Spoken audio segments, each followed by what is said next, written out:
this next chapter, we'll discuss biological foundations.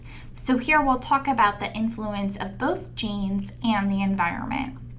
Let's start with genes. First, we'll discuss mechanisms of heredity.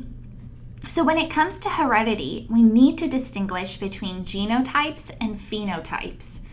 A genotype is your complete set of genes that you've inherited. So it's your DNA, it's your genetic makeup. A phenotype is your combination of genotype and environmental influences that result in the actual expression of traits. So a phenotype is really what you see. Your phenotype is what you show to the world, physically, behaviorally, and psychologically. Next, let's discuss different environmental influences. Think about what or who has influenced your development. Many environmental influences combine to affect the course of a child's development.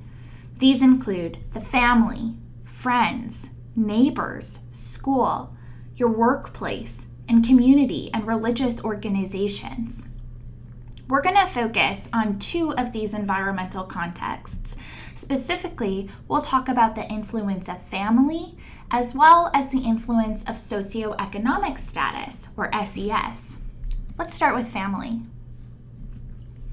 The family is a microsystem, if you remember back to Bronfenbrenner. In power and breadth of influence, no other microsystem context equals the family. Researchers view the family as a network of interdependent relationships. So it's a system where there are bidirectional influences between the behaviors of each family member and those of others. This means that there are relationships between each individual and each other member in the family. There are also direct influences in the family. This means that the behavior of each family member helps sustain a form of interaction in the other that either promotes or undermines psychological well-being. Next, there are indirect influences in the family. This is the idea that there's an interaction between any two family members, and that interaction is affected by third parties who can serve to either support or act as a barrier to development. Let me give you an example of an indirect influence. When a marital relationship is warm and considerate, the parents are more likely to engage in effective co-parenting, mutually supporting each other's parenting behaviors. So here, that relationship between the two parents has an indirect influence on the child. Finally, family involves this adapting to change. This is this idea that the interplay of forces within the family is dynamic, it's ever-changing. So the developmental status of each family member and the historical time period in which a family lives is going to contribute to a dynamic family system. I'd like you guys to just take a minute. You can pause the video if you want, but try to come up with an example of these different family influences. I'm going to talk about a personal example from my own life. So growing up, I have two brothers. I'm a middle child, so I have an older brother and a younger brother. And both my older brother and I did pretty well in school.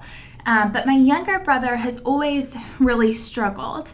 My younger brother, he's really intelligent when it comes to computers and technology. He just has a mind kind of for how things work.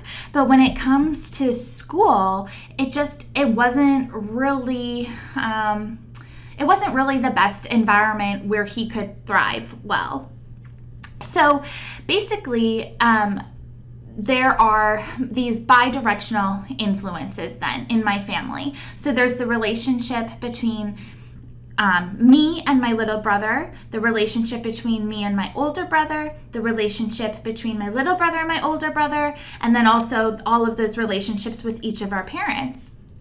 So there are these bidirectional relationships at play, and you can definitely see how these bidirectional influences affect each other.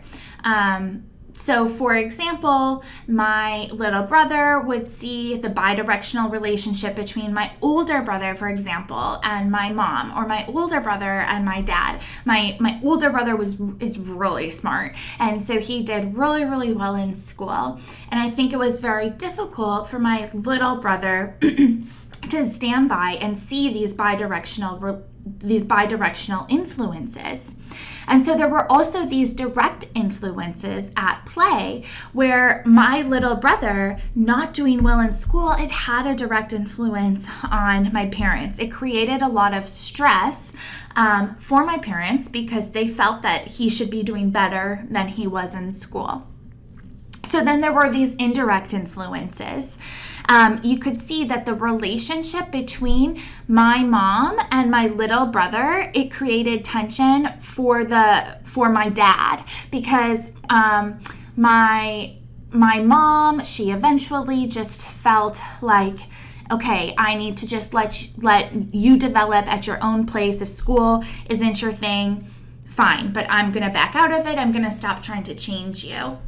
And my dad was still very stressed by my little brother's performance in school.